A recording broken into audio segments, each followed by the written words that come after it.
Mother.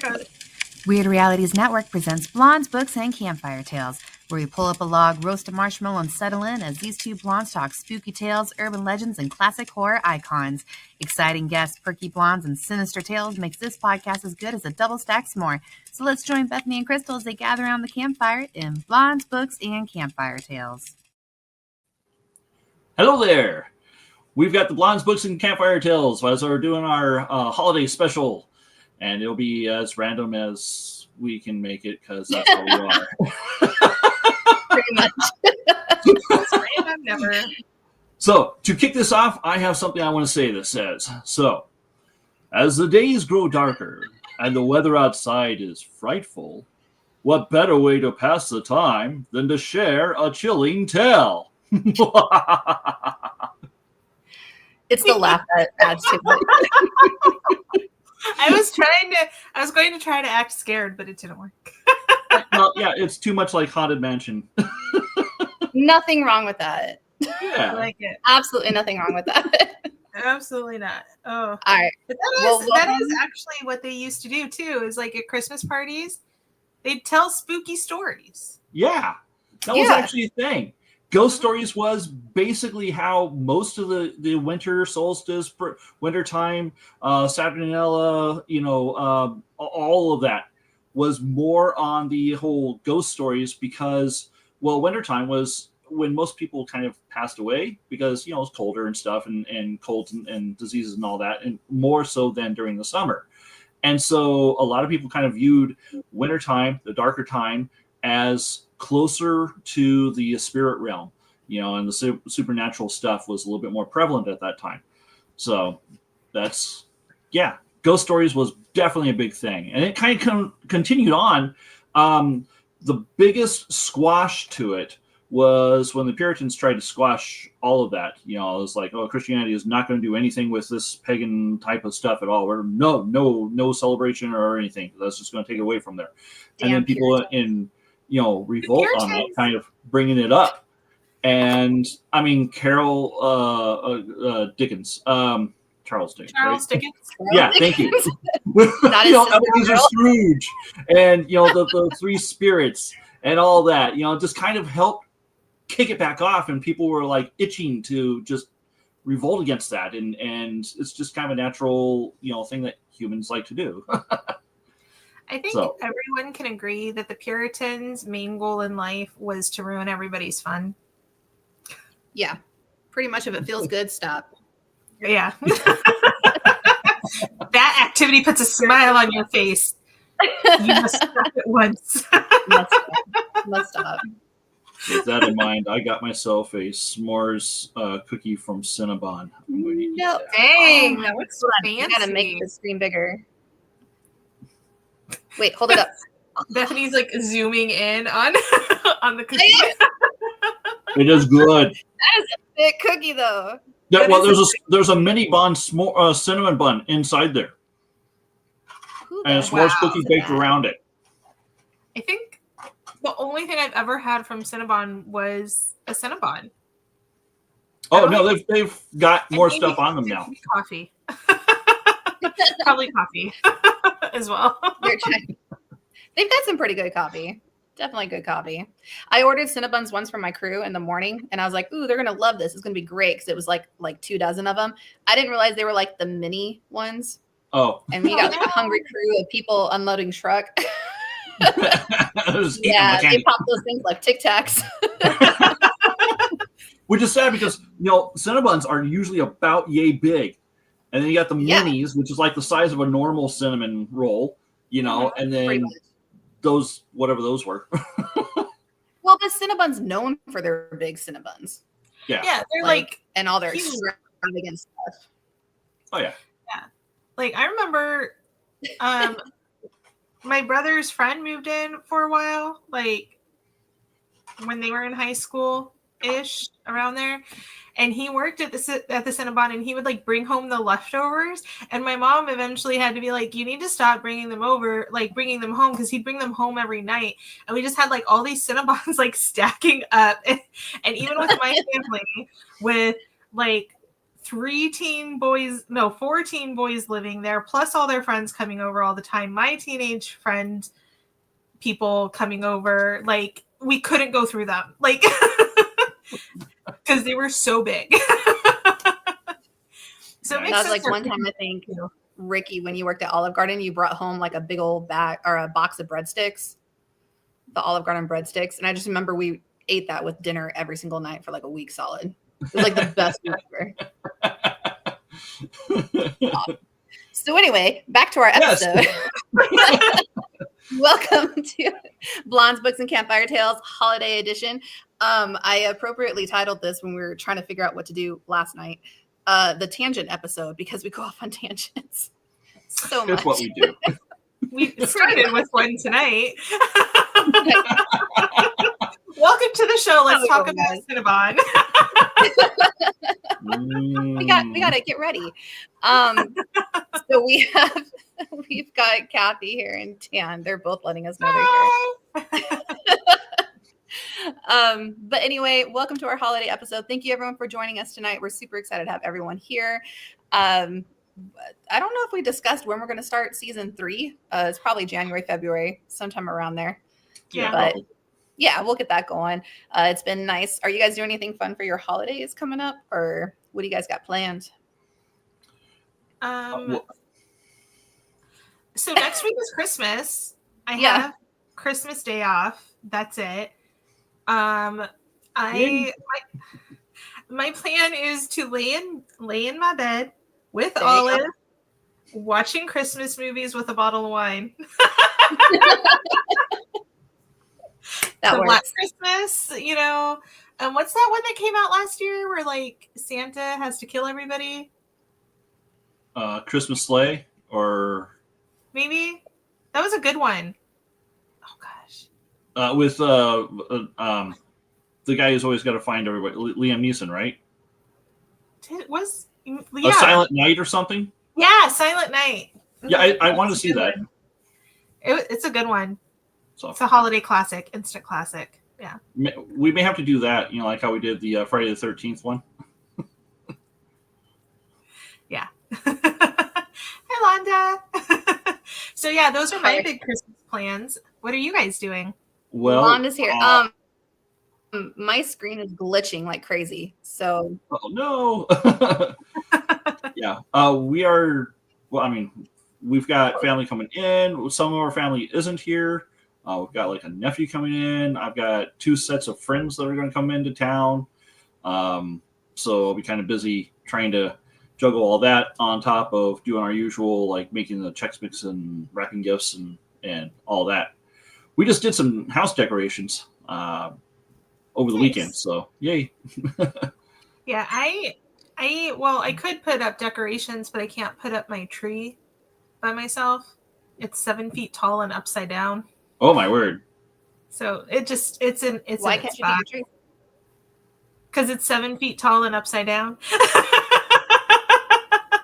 and I'm just me. It is not a 1-person project, but that's what Olive's for. Oh yeah, Olive would totally be so good at helping me set up a tree.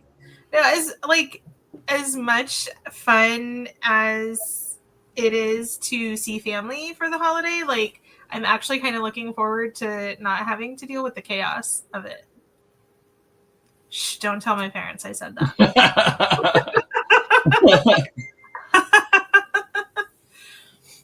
Okay, so Bethany disappeared. So she's got computer issues right at the moment, so she's going to try to fix that. So that's her way of forcing us to carry the podcast. That's cool. So, what did I know? What my story is? What's your story, Rikki? I kind of read the rules wrong, or whatever it is. The rules. So, I know, right? Like we have rules. I kind of was going with the history type and such, which is why I opened with that. But I did actually come across along that how they were talking about the people where is he? Basically, fairy folk, Slaw Seed. or side, or I'm not entirely certain how to say it. It's probably like in Welsh or something. Probably. Yeah. Is it the one that you have there? The people of the. Yes. Okay. Yeah, So I definitely learned that word from books, and it's always in my mind been Sidha, but I have no idea if that's right. And that sounds cool. That sounds cool. It sounds cooler than my version of seed. Let's talk about the seed. I'm sure it probably is Welsh or something, and I don't speak Welsh, so I just,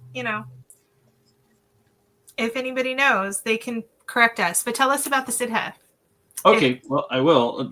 John's trying to watch this, but he's also not having a good time trying to find our link here. So you're not ready, is what you're saying? No, I am. It's fine. Okay, all right, cool. Awesome prepared, Bethany. Wait. So kind of going back with the whole specter, spirit, ghost type, stories. Yeah. One of the more well-known specters are the Slod seed.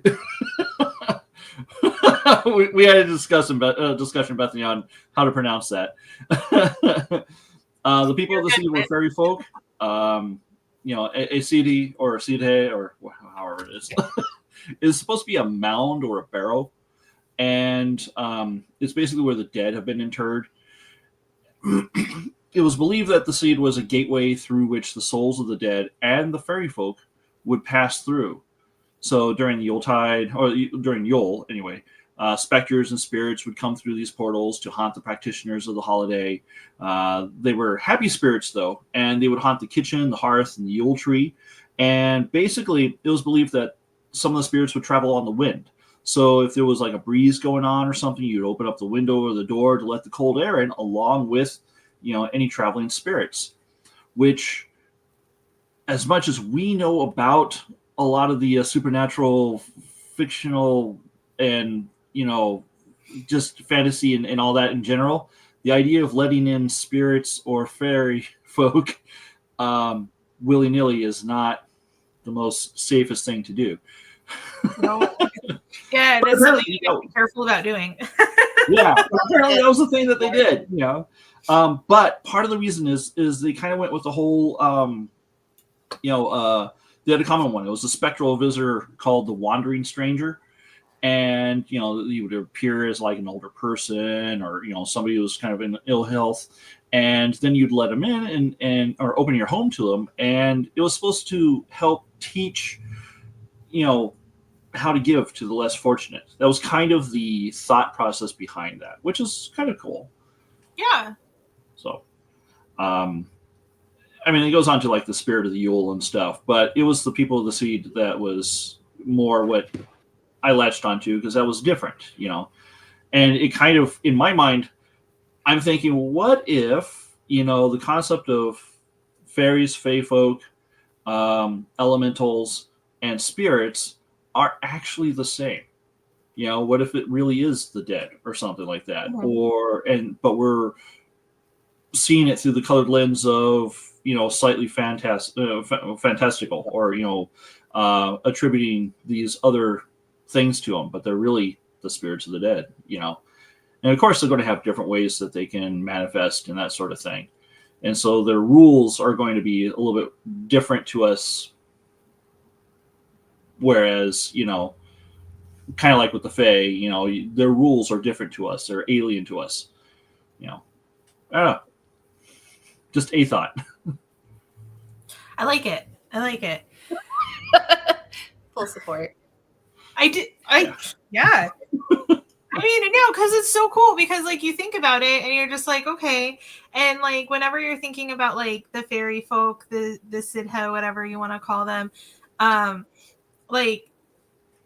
it's always like you have to be careful. But it's like, if they're living like in another dimension almost is always kind of what I think about it when they're talking about it. Like they're not going to have the same rules, and things that make sense to us aren't going to make sense to them. And it's just like, yeah, don't insult them. It's like when you go to another country, you don't want to be insulting. Yeah, exactly. And things are going to be really different. So, I mean, Buckaroo Banzai, when he went through the fourth dimension and stuff, I mean, it was like that, right? Wait, what? I'm like, who's Buckaroo Banzai? Oh my word! It's an '80s show. Oh, I've got it. It's horrible. It's horrible. Okay. Like a good campy movie that's stupid fun. Wow. There's a lot of actors that you would recognize that you don't know their names and such. Even John Lithgow and them were in. Yeah. See, Rikki, we were one. what? You've seen shows since then. Buckaroo Banzai across the eighth dimension. Hey, wait, is that Quentin Tarantino? Oh no, he must have just been doing it. I got Google. He must have just been doing something. Hey, it's got John Lithgow in there. Yeah, I just said. Sorry. I can't tell if my thing is like working or if I'm still glitching because you guys were like da, da, da, da, da, da, like all. Oh no. So I hope that I'm on track right now. As far as we can tell, you are fine. Yeah. Yeah, okay. I think he was John Smallberries, or else he's Big Bouquet. I'm not sure. Damn, you were like right there. All I got is New Jersey. That's all I got. New Jersey. So that's the kind of show that is. So it sounds like something goofy to watch. Okay. Yeah. So Dad says that Christmas Sleigh is the movie that Ernest was the movie on Ernest Saved Christmas. Thank you. Yes, I know that was a joke. I purposefully said that. Oh, you talked about that? Damn it! See, I glitched.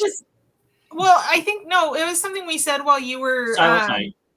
Yeah, while you were gone when we were talking about. I was trying to remember the name of the Silent Night movie. You were off for a few seconds. Londa says that Bethany can't play with Krystal. I mean, that's all I got. I'm pretty sure your mom did say that at one point, but then she allowed me back in. Yeah, now you're like her favorite. I don't understand. Okay, well, apparently I'm not glitching. Yeah, but how do you know I'm not glitching? You're good. Okay. Okay. I feel like look at Ralph the glitch. Okay. Yeah, where were we? Sorry. Well, I was talking about the people of the seed and yeah. So I was so Germany has some messed up fairy tales and folklore. If you don't know this, look at Krampus. Just Germany.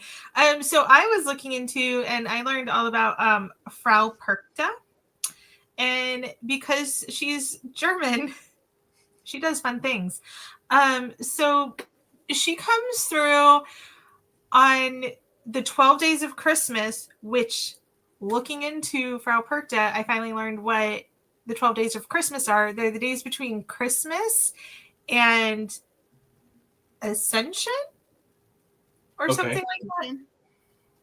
Infinity? I don't know. To Ascension and beyond. Yeah, you also need some stone to get to infinity. So it's like this. It's the 12 days after Christmas, including Christmas, and it goes through. So it goes through January 6th, and basically, she's kind of, in my opinion, and somebody that's from Germany would probably disagree with me, but she's kind of like Krampus, but for adults. So because all the stories I were finding were talking about adults that were making her mad. And you can make her mad in so many different ways. You can make her mad by being lazy and not spinning all your flax that you're supposed to spin. You can make her mad by eating meat when you're not supposed to, which you're not supposed to on the Infinity Day. It's not Infinity. I can't think of I'm not Catholic. I'm sorry. You did say Ascension. That kind of works. Yeah, the Ascension Day. You're not supposed to eat meat, so if you eat meat, that'll make her mad.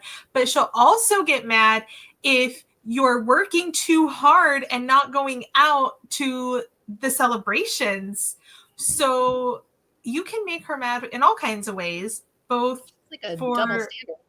It really is. Like, basically, if you make her mad, and she will come up and she will cut you open And it reminded me, Bethany, you'll remember this game that we used to play at sleepovers.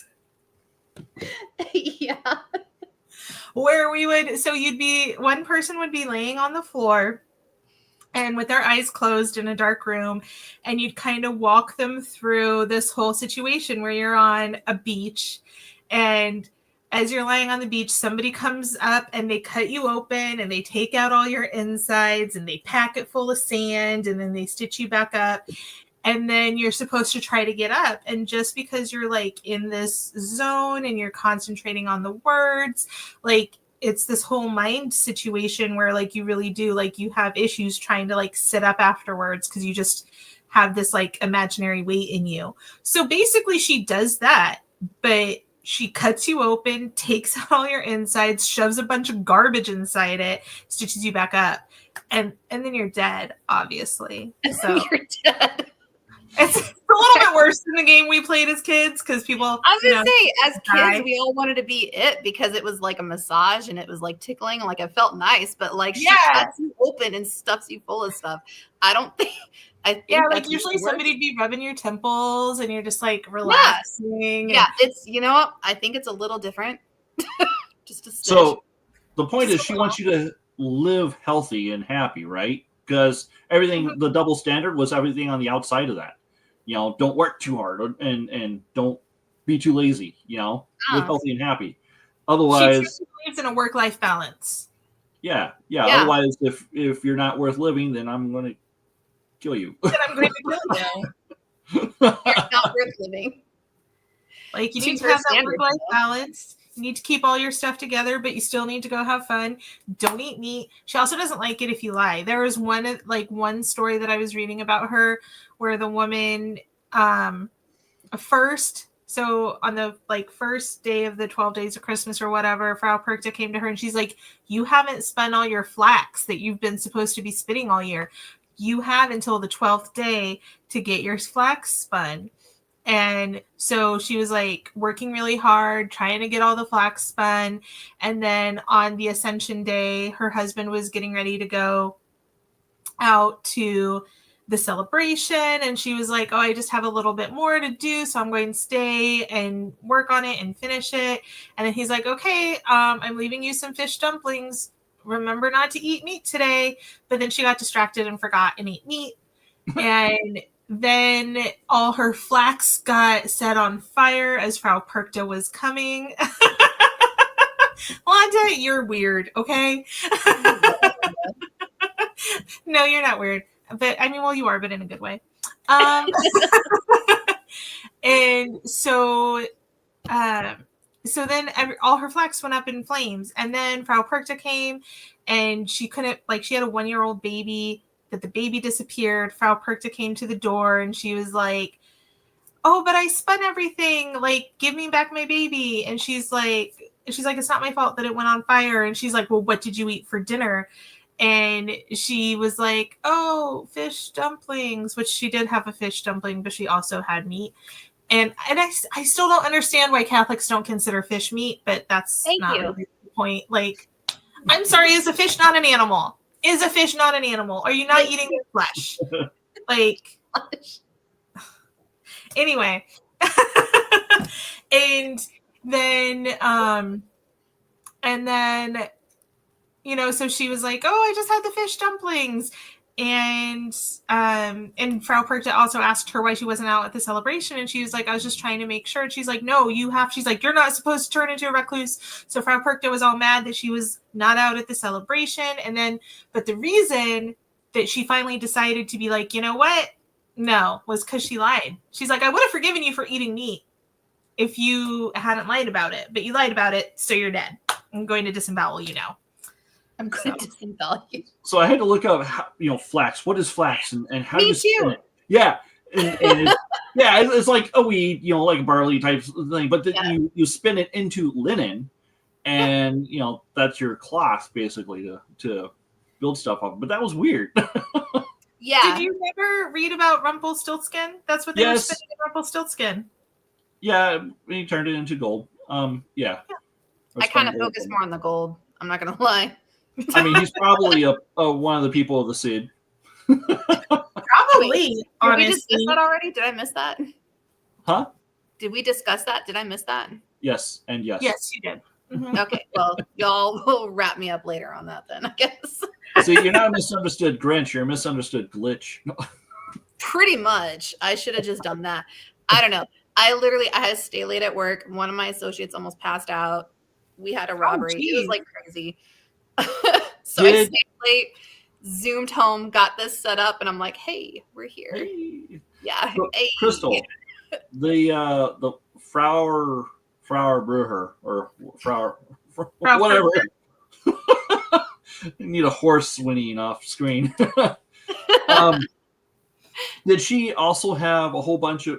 Would she steal children and turn them into like her minions, kind of the little monstrous minions and stuff? No, I Or was think that that was the ogre. Yeah, like she does. I mean, she does kind of. Oh, the word is epiphany. It's the Feast of Epiphany. Okay, I found it. It's not I know, essential. right? I heard myself. The Feast of Epiphany. No, like really, everything I found, it was really like she might, like in the story that I just kind of relayed when they were talking about that, like she did kind of take the kid away, and that was kind of like where she was, like that's how the mom knew, like, uh-oh, I made her mad, was because she couldn't find her baby. But in that story, both the parents ended up being killed by Frau Perkta, but they never said what happened to the baby afterwards. Other than it's now an orphan. Huh. She becomes the next Frau. Maybe. But it's actually something that I found was really interesting is that there's been some form of the Frau Perkta legend for like 1,000 years. It's an old story. Mhm. Yeah. So it's which I just thought was really cool, Yeah. And now, like more modern day, I think because like it's always kind of going back to the Santa thing where it's keeping kids in line. They do kind of say like she might reward generous children and punish bad children, but a lot of the more traditional stories, it really did focus on the adults, which I thought was kind of a cool thing because it usually is like with Krampus, with Santa Claus, with all that. It's all about like either punishing or rewarding the good children. And this is like punishing or rewarding the adults, but they don't even have to be punished for doing something bad necessarily, because it's like, oh, you're working too hard, which especially in like modern day society, like it's always like you need to work hard, but it's like, no, you need to have like, you're working too much and you need to like take time to like spend with your family and the community. So I just thought, yeah, like she's just really interesting, other than the fact that she also likes to disembowel people. She's like a vigilante advocate. Yeah. Like, What is it called when they do that with animals? They stuff them. Is it taxidermy? taxidermy? Yeah. So she's like a human taxidermist. Yeah. Whether If the you don't hills have have eyes balance, or not, you're I like, don't you're know. gonna But get stuffed. You've got the weirdest image of just people stuffed in your living room. Like, like Jeepers Creepers. yes. Actually, yes. Who's an artist? Or Invader Zim. More organs equals more human. They just take the organs from the humans and put them inside himself, so he passes off as more human than the others. Yeah. Okay, Yeah. fine. Long No, as like a- I haven't seen Invader Zim for like 20 years, so I don't remember much about Invader Zim. So you mentioned an ogre, Bethany. Yeah. So like I said, I didn't get a study at all, so I'm just going to read it. Do it. Yeah, I will. Okay, sorry. So this is an Icelandic folklore. I cannot pronounce this. I know I'm totally butchering this. Gryla. I'm gonna say it's Gryla. I like it. Spell it. Gry with the little LA. Grilla? Yeah. Grilla? Is it Grilla? I don't know. You can say however you like. You're the one presenting it. Okay, well, I'm going to go with Grilla because that sounds prettier. So she is an entity who lives in the wilderness of Iceland. She basically, her gender and her association with Christmas date only from the 17th century. So basically, there's a bunch of poems written about her. But she's also known as she's represented as like a hideous old crone, which is why I like freaking love her right now. She wanders between human settlements and demands charity from those she encounters. And she is often asking for naughty children. So this is definitely a children one, not the adult one. So modern depictions of her tend to focus strongly on her role as the mother of the Yule lads. So these are like her 13 sons. There we go. That I do remember that. Thank you. Yes. So anyway, she has an appetite for children and is, however, in stories is toned down for the younger audiences. I'm like, well, why are you going to have an appetite for children if you're going to tone it down for them? Like, what's the point? Why are you going to terrify the kids into behaving if you're going to tone it down? You know, she doesn't even like say why she does. Well, I guess naughty children. Yeah. But like, what's your definition of naughty? I mean, if it was naughty adults, that may be a fun one. Especially with the Yule lads. I got you. All right. They go get some switches for you. We should not go on right now. Anyway. So this giantess, this ogre, or this or whatever. This ogre that likes to get naughty. Ogre. Children. Naughty children. You didn't finish the sentence. I don't even know where I started the sentence.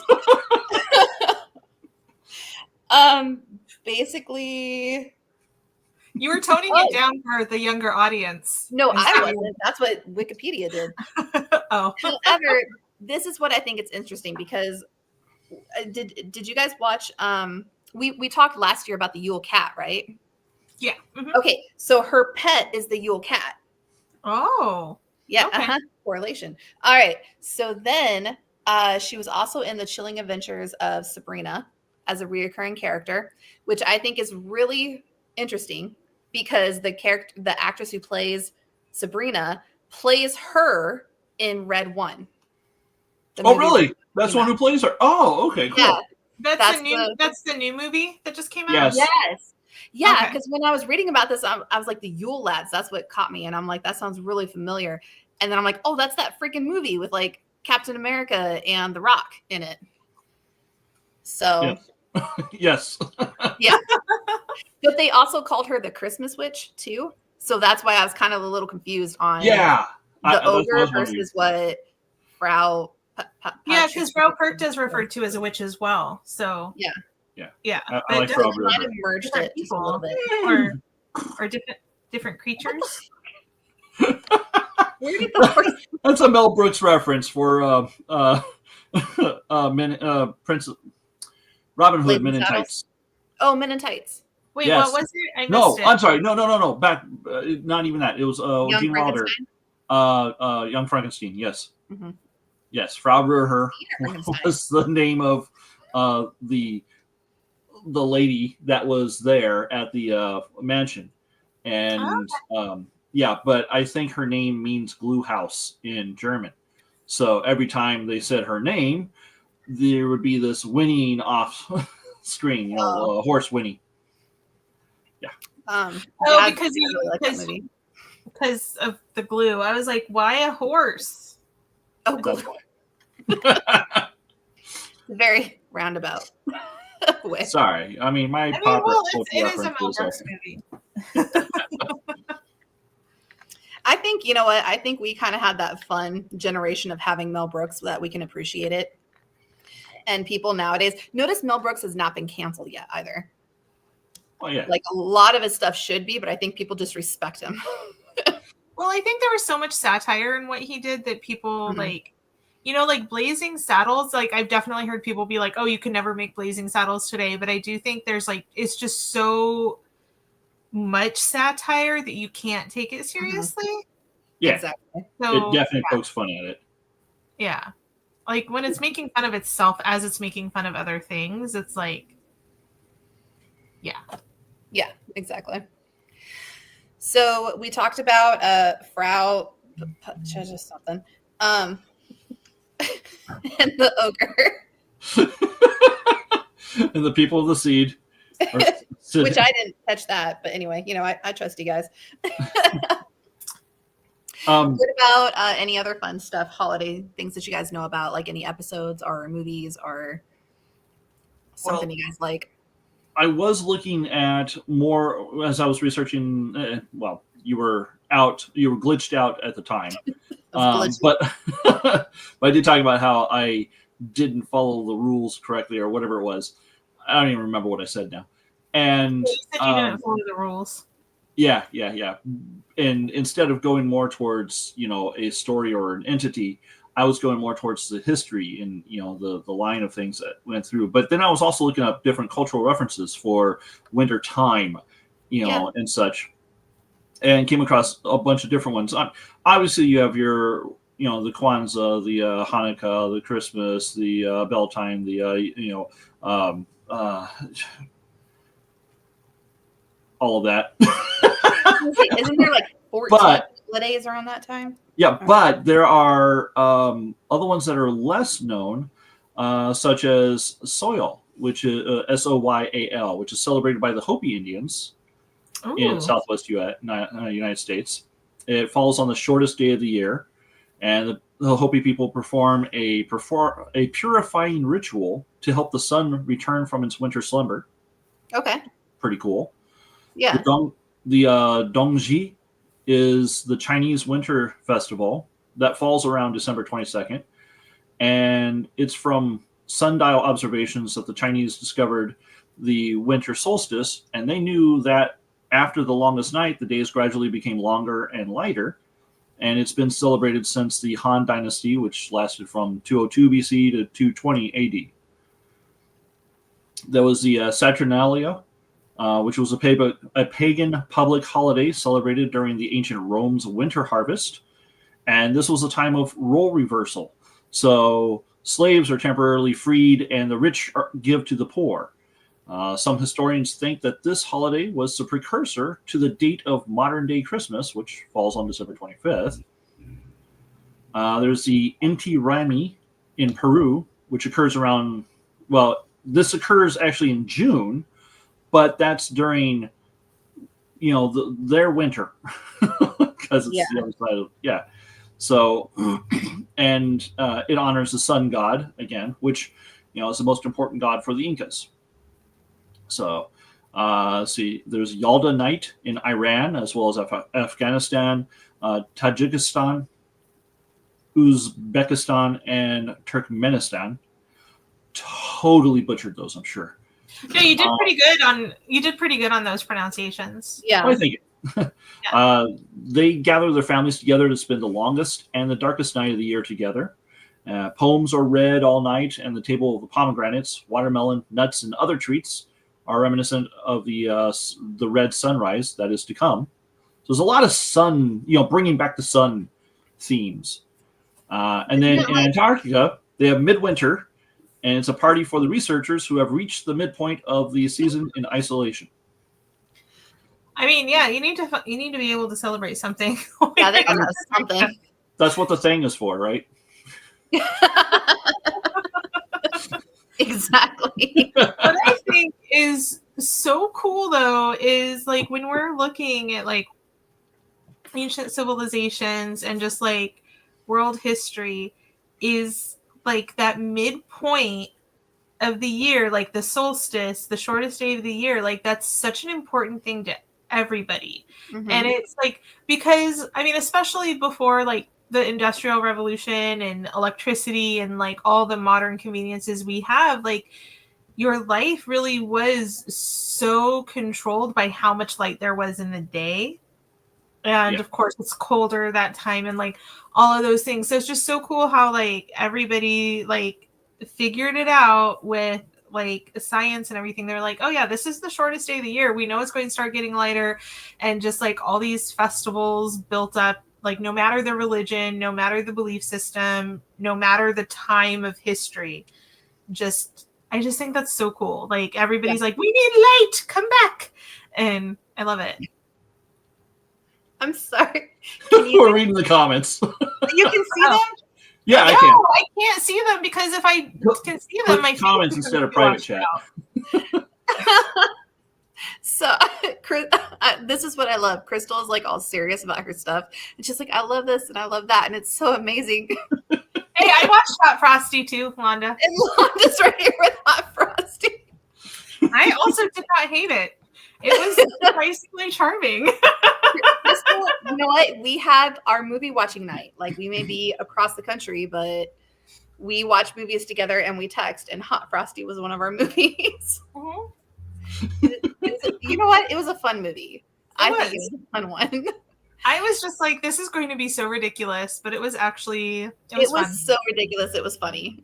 And for people who do not like, we're not romance comedies, but like we like that one. Yeah. We're not big rom-com people, but Nope. yeah. So that is actually a very good question. Very relevant to some people. I mean, it watching happened on Christmas Day. Okay, if you have snow, you got Christmas music, you have Christmas lights, you have Christmas. It's a Christmas movie.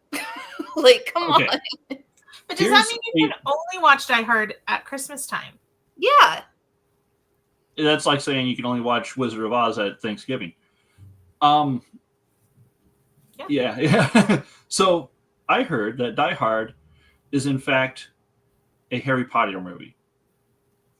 Because you have the main protagonist being chased around this skyscraping, tall structure by Snape during wintertime. It wasn't Snape at that time. You He gotta was- respect the character he was. He was a completely different character. Just because it's the same actor doesn't. Totally different. Totally different.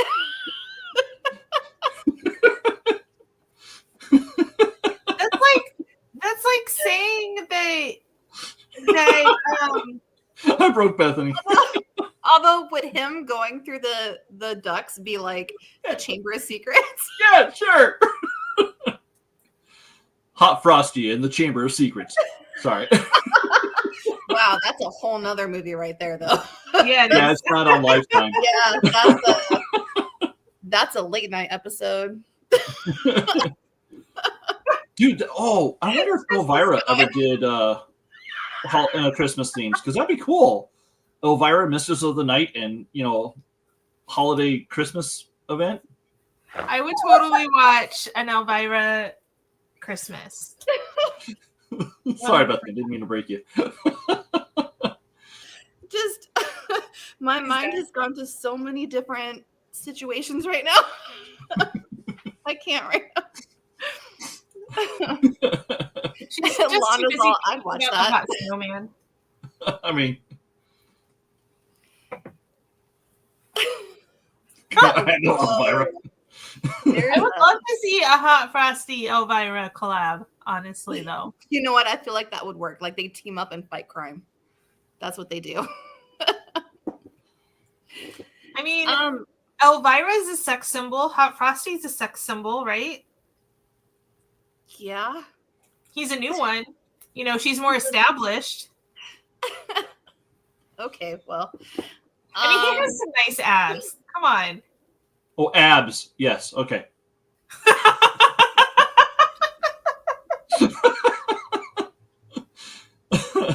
She would melt him. He'd be like, I'm sweating. What's happening? Am I melting? I thought I told you to turn off the heat. Oh, Olaf. Oh my god. I can't even keep up. Like, in terms of tangents, this is way further than anything we have gone before. Hey, we're still talking about Christmas. I don't know what you're Well, yeah. We are. Yeah, no, I gotcha. Well, anyway, do you guys have anything else to add? Besides, Wait, didn't Jason Voorhees? He wasn't Christmas, but it was snow and stuff. like Yes. Halloween? On one of the movies. No, One of the. dude, I totally want to see a Friday the 13th Jason versus Santa. Okay. That'd be Oh, amazing. okay. All right. That would actually be really cool. That would be amazing. Plays. Didn't he go against like a serial killer or something? I gotta. Well, I know of. Yeah, in Silent Night. Well, no, I guess that wasn't a serial killer. But what was it? Santa Claus versus the Martians. It was a late night show. It was like 4 hours long or something like that. Oh, there's Santa versus Krampus. Well, in this particular one, the Martians abduct Santa and all this other stuff. It was probably done in the 40s. It was an older one. I mean, well, like Rudolph the Red-Nosed Reindeer and like all those similar ones, like those all came out in the 60s. So Rudolph, the guy who created him, worked with Macy's. Where was it? Some department store. Yeah. It was a department store. Mars. Yeah. So anyway, he worked there, and he was not doing like his wife passed away, and he's trying to raise his daughter or children. I don't remember if it was just a 2 or 1. And so he came up with this story, and his daughter, kept having him retell the story over and over. And of course, it got more elaborate each time he retold it. And then he was encouraged to write a book about it. And so he put all the stories into the book. Oh no, he did the illustrations for it and such too, for his daughter. And somehow it got to the owner of that department store, and he bought the rights to it or something, or published it and set it all up. And then a lot of the money went back to the original author and his family. Really? Yeah, it was really cool. So, and it's become a thing. So that was actually a really cool thing that came from there. So that's really cool, especially like that, like Macy's like supported him, and like, I mean, obviously they got so much money from it as well. Yeah.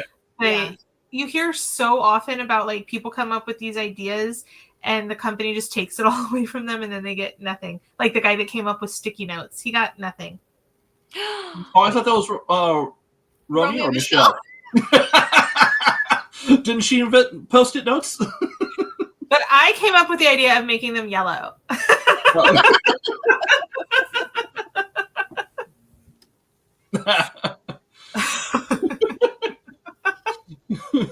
Wow.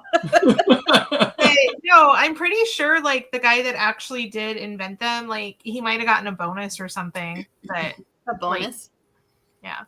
He got a pack of sticky notes for Christmas. They're like, here you go. Exactly. Thanks for making us millions of dollars. Here's 1,000. Exactly. Sticky but notes. It's a cool color there. Okay. Well, on that note, do you guys have anything you want to add, or anything fun extra stuff you want to add at all, or? Don't piss off Frau Perkta. Nope. So keep a work-life balance. Enjoy the holiday season. Work a little bit, and don't be a recluse because she'll come after you. Yeah, there you go. That's pretty much. That's my what holiday if fairies are really the undead? What, Rick? What if fairies are really the undead, the spirits? Yeah. I mean, there you go. Yeah. And they're just coming back and forth between the spirit world and us. Yeah, and apparently don't piss off an ogre because she will send her Yule lads after you. So And they'll whip you if you're naughty. Yeah, I was gonna say depends on the circumstance. Well, Lana's on vacation, so Vacation. All right, guys. Well, that's pretty much it. I think I'm just gonna cut it at this point. Yeah. Before we Blondes, Books, and Campfire Tales. Thank you for joining us tonight. It was a fun, definite off-tangent holiday episode. So thanks for making that a reality. And we will get back to you guys in terms of when our season 3 will start. We're working on the lineup. We're trying to get some other authors and some fun people in here. If you guys have suggestions, just let us know. We'll reach out to them. I have no problem reaching out to people to get them on the show. That's how we've gotten people. So thank you for joining us, everyone, and we will see you next time. Happy holidays, whatever you're celebrating, and we will see you in 2025. Okay. Happy holidays.